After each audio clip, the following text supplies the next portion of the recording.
सेमानक परिवार तरफ आज गुरुत्वपूर्ण सामाजिक सम्मेलन आमे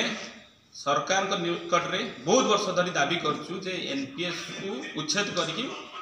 ओल्ड पेंशन लागू करने किंतु सरकार एबे एनपीएस बदल में यूपीएस लागू कर विरोध कर बाबद आसंता मास नवेम्बर 25 तारिख रे दिल्ली रे एक समावेश हम जे पुराना पेंशन महासमावेश एथरे ओडिशा समस्त सबु राज्यर कर्मकर्ता एवं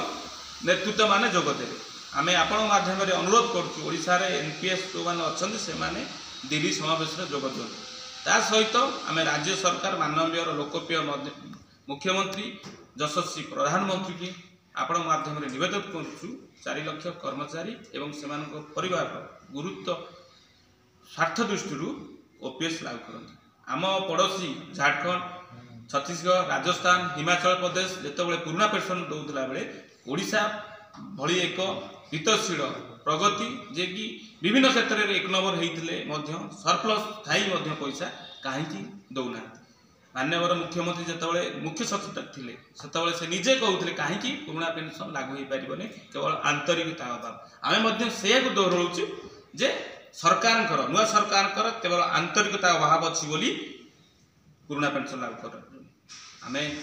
पुणी थे आम मान्यवर मुख्यमंत्री प्रधानमंत्री अनुरोध कर संगठन तरफ केवल एनपीएस नुह यूपीएस नुह केवल पुराना पेंशन दियो।